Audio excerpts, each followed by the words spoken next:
अस्सलाम वालेकुम दोस्तों, मेरा नाम है काज़िम नकवी और आप मेरा चैनल क्रिक ओपिनियन देख रहे हैं। टॉपिक पे जाने से पहले इस वीडियो को कीजिएगा लाइक और चैनल को कीजिएगा सब्सक्राइब। तो चलते हैं वीडियो की तरफ।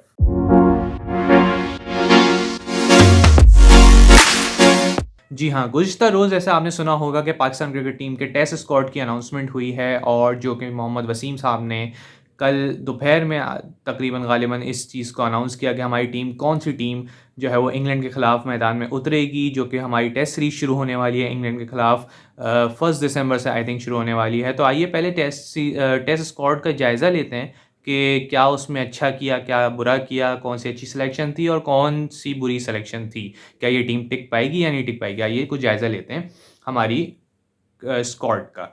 जी हाँ, तो अगर हम स्टार्ट करें तो बाबर आज़म एज़ अ कैप्टन हैं और फिर अब्दुल्ला शफ़ीक हैं, अबरार अहमद हैं, अज़हर अली हैं, फ़हीम अशरफ हैं, हारिस रऊफ़ हैं, इमामुल हक हैं, मोहम्मद अली हैं, मोहम्मद नवाज़ हैं, रिज़वान हैं, वसीम हैं, नसीम शाह हैं, नोमान अली हैं, सलमान अली आगा हैं, सरफ़राज़ अहमद हैं और सऊद शकील हैं, शान मसूद हैं और ज़ाहिद महमूद हैं। जी हाँ। तो ये हमारा 18 रुकनी स्क्वाड जो कि अनाउंस हुआ है इंग्लैंड के टूर के लिए, जो हमारी होम सीरीज़ है जिसमें 3 टेस्ट मैचेस खेले जाएँगे। पहला टेस्ट रावलपिंडी के अंदर है, फिर दूसरा टेस्ट मुल्तान के अंदर है और तीसरा टेस्ट कराची के अंदर है। जी हाँ, आइए टेस्ट स्क्वाड का ज़रा जायज़ा लेते हैं कि क्या अच्छा हुआ, क्या बुरा हुआ। मेरे ख़्याल में अब्दुल्ला शफ़ीक और उसके साथ इमामुल हक, मेरे ख़्याल में ये तो ओपनर्स हैं आपके, बिल्कुल इस बात पे बिल्कुल सही है और बिल्कुल सही पिक किया गया और मेरे ख़्याल में प्लेइंग 11 के अंदर भी जो है वो इमामुल हक ही मुझे खेलते हुए नज़र आते हैं, शान मसूद मुझे खेलते हुए नज़र नहीं आते हैं। लेकिन अगर हम बात करेंगे क्या कमी रह गई इस स्क्वाड के अंदर, इस स्क्वाड के अंदर 2 कमियाँ रह गई हैं। उस्मान सलाउद्दीन को इस स्क्वाड में होना चाहिए था, जो कि वो नहीं हैं। तो ये मेरे ख़्याल में एक दफ़ा फिर ज़्यादती हो गई है उस्मान सलाउद्दीन के साथ। और फिर मीर हमज़ा इस स्क्वाड में आपको नज़र नहीं आते हैं। मीर हमज़ा को होना चाहिए था, रिगार्डलेस इस चीज़ से कि वो उनका ताल्लुक़ किस सिटी से है। मैंने बहुत से लोगों को देखा कि यूट्यूब पे वो इस चीज़ पे चिरागपा हुए हुए हैं या फिर उन्होंने एहतजाज रिकॉर्ड कराया कि जी कराची के लड़के को सेलेक्ट नहीं किया गया और कराची के साथ एक दफ़ा ज़्यादती हो गई। और मेरा अगर आप इस चीज़ को, मैं समझता हूँ, जहाँ तक मेरा ख़्याल है, लोगों की राय दूसरी हो सकती है, लोग इससे इख्तिलाफ़ ज़रूर कर सकते हैं, बिल्कुल उनका हक़ है। मैं ये समझता हूँ कि रिगार्डलेस अगर हम इस चीज़ से होकर देखें कि जी मीर हमज़ा कराची का लड़का है या फिर वो फ़लाना पंजाब का लड़का है, फ़लाना मुल्तान का है, पेशावर का है, हैदराबाद का है। मेरे ख़्याल में अगर इस चीज़ से आप मेरिट पे बात करें, आप मेरिट पे देखा करें कि हर चीज़ को मेरिट पे सिलेक्शन को देखा करें कि मीर हमज़ा की सिलेक्शन क्या इस बेस पे बनती है कि वो कराची का है या इस बेस पे बनती थी कि वो एक अच्छा बॉलर और एक्सपीरियंस्ड बॉलर है। आपने उसकी जगह मोहम्मद वसीम साहब ने मोहम्मद अली को सेलेक्ट किया। यकीनन वो भी एक लड़का अच्छा बॉलर है और मैंने यकीनन जो क्लिप्स देखी हैं डोमेस्टिक की, उसमें कायदे ट्रॉफ़ी की जो रिसेंट उसकी क्लिप्स हैं, मेरे ख़्याल में उसने अच्छी बॉलिंग की है, सीम स्विंग है, पेस इतना नहीं है, लेकिन सिमिलर काइंड ऑफ बॉलर है जैसे मीर हमज़ा भी है। मीर हमज़ा के पास एक एज है और मीर हमज़ा के पास एज ये है कि वो एक लेफ़्ट आर्मर है। आपने देखा कि इंग्लैंड के ख़िलाफ़ अगर हम एक लेफ़्ट आर्मर को इस सीरीज़ के अंदर डालते तो इंग्लैंड को हम मुश्किल में डाल सकते थे और ये यकीनन एक बहुत ही ज़बरदस्त बात होती, क्योंकि इंग्लैंड फंसता, यकीनन उनके ऊपर एक साइकोलॉजिकल इफेक्ट होता है एक लेफ़्ट आर्मर का, जैसे शाहीन का एक इफेक्ट उनके ऊपर होता। तो इस तरीके से अगर आप मोहम्मद अली को, मेरे ख्याल में मोहम्मद अली तो मुझे खेलते हुए नज़र नहीं आते इस स्क्वाड के अंदर, क्योंकि जो कि आपका पेस अटैक बिल्कुल सेटल है, नसीम खेलेंगे, हारिस खेलेंगे, वसीम जूनियर मुझे खेलते हुए नज़र आते हैं इस स्क्वाड के अंदर। हैरत अंगेज़ तौर पर इस दफ़ा भी खैर हसन अली नहीं है, लेकिन हसन अली को यकीनन टाइम चाहिए इस स्क्वाड में वापसी करने के लिए। उनको एक कायदे ट्रॉफ़ी के 1-2 सीज़न और अच्छे खेलने पड़ेंगे, जिसकी बिना पे वो अपनी वापसी कर सकते हैं इस स्क्वाड के अंदर। लेकिन मीर हमज़ा होते तो मेरे ख़्याल में इसका स्क्वाड बैलेंस और बनता, मोहम्मद अली की जगह वो हो सकते, क्योंकि मीर हमज़ा के पास एक्सपीरियंस बहुत ज़्यादा है और मोहम्मद अली के पास अभी इतने मैचेस नहीं हैं। ऑल्दो उन्होंने 2 फर्स्ट क्लास के सीज़न में उन्होंने परफॉर्म किया है, विकेट्स ली हैं, लेकिन मीर हमज़ा का चांस बिल्कुल बनता था। और फिर अगर आप बात करना चलता चलूँ कि 2 लोग ड्रॉप हो गए हैं, वो 2 लोग यूँ ड्रॉप हुए हैं, एक फ़वाद आलम और यासिर शाह। मेरे ख़्याल में फ़वाद आलम और यासिर शाह का करियर ख़त्म हो चुका है और ये कि अब एंड ऑफ द करियर हैं दोनों।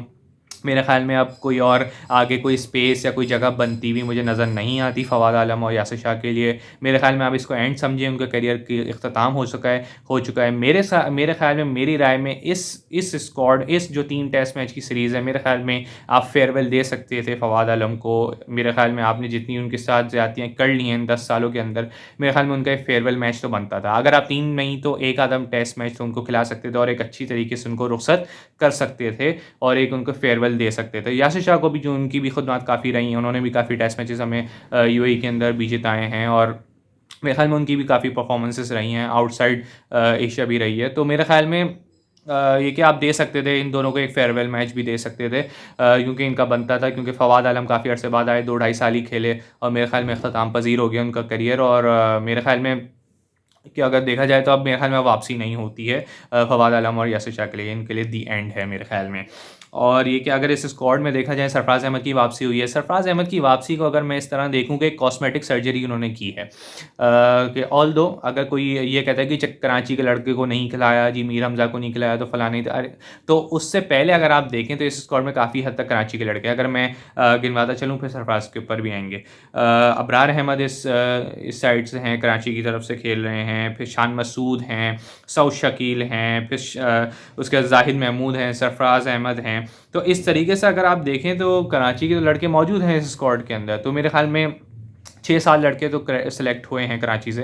तो मेरे ख़्याल में इस बहस को तो आप छोड़ ही दें पीछे के, कोई कराची का लड़का नहीं है तो फ़लाना नहीं है। मेरे ख़्याल में मेरिट पे बात करें तो यकीनन कुछ ज़्यादतियाँ हुई हैं, जो कि जिन प्लेयर्स को होना चाहिए था, जिनका मैंने नाम लिया, मेरे ख़्याल में उनका बिल्कुल भरपूर चांस बनता था। उस पे यकीनन मेरिट पे अगर बात करें तो यकीनन ज़्यादती हुई है। लेकिन बैलेंस स्क्वाड है, बेहतर स्क्वाड है और बेहतर हो सकता था। ना ये स्क्वाड इतना अच्छा है, ना ये स्क्वाड इतना बुरा है। मेरे ख़्याल में दरमियाने दर्जे का स्क्वाड है, चूँकि इंग्लैंड की टीम भी एक तरीके से दरमियानी ही आ रही है। उनकी 3-4 बड़े प्लेयर्स हैं, इसके अलावा उन्होंने भी नए चेहरे और नए नाम इस सीरीज़ में डाले हुए हैं। तो मेरे ख़्याल में उधर भी मेरे ख़्याल में इवन रहेगा, बैलेंस रहेगा। पिचेस बहुत मैटर करती हैं उस पे भी बात करेंगे आगे।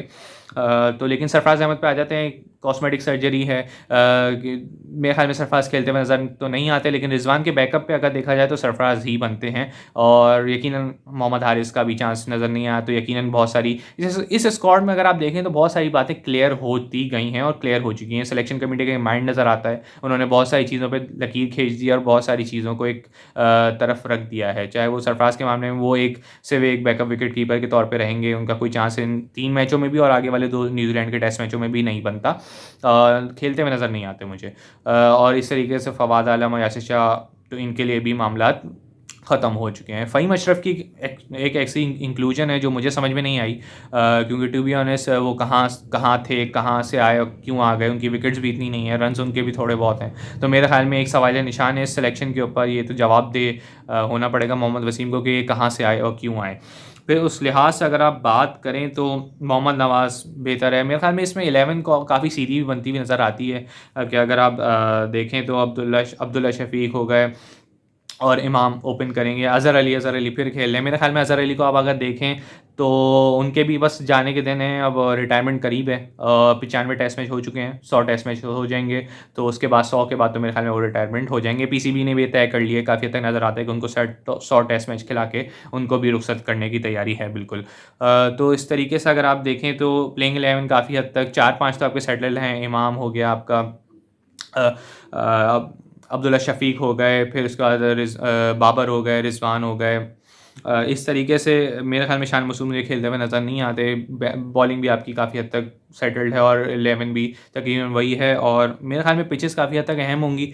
पिचेस में मैं समझता हूँ कि मेरे ख़्याल में स्पिनिंग विकेट ही बनाने की तरजीह मुझे लगती है, क्योंकि नोमान अली भी हैं, अबरार अहमद है, जाहिद महमूद हैं, नवाज़ हैं। तो मेरे ख़्याल में ज़्यादातर लगता है कि स्पिनिंग ट्रैक्स ही बनेंगे। लेकिन इन माई ओपिनियन अगर पीसीबी इस चीज़ को कंसीडर करे कि अगर रावलपिंडी की पिच को ना छेड़ा जाए तो बेहतर है। पहले ही वो डीमेरिट पॉइंट लेके बैठे हुए हैं इस पिच के ऊपर। तो रावलपिंडी की जो ट्रू पिच है, ट्रू बाउंस है, अगर आप वहाँ पे नहीं, इस डरे मत आप इस चीज़ से कि मेरे ख्याल में ये जो है वो यूँ हो जाएगा, तो हम यूँ टेस्ट मैच हार जाएंगे, स्पिन बना दी तो स्पिन पे फंस जाएंगे, सीम बना दी तो सीम पे फंस जाएंगे। जब तक आप अपने आप को मुश्किल कंडीशंस में नहीं डालेंगे अपनी ही होम कंडीशंस में और वहाँ से अच्छा करके नहीं निकलेंगे, तो आप बेहतर टीम नहीं बन सकते। तो इस चीज़ को, डर को आप निकाल दें बिल्कुल, और बेहतर तरीके से आगे जाएँ और बेहतर करने की कोशिश करें कि हम अपने आप को चैलेंजिंग पोजीशन में डालेंगे तो यकीनन उससे बेहतरी ही निकलेगी।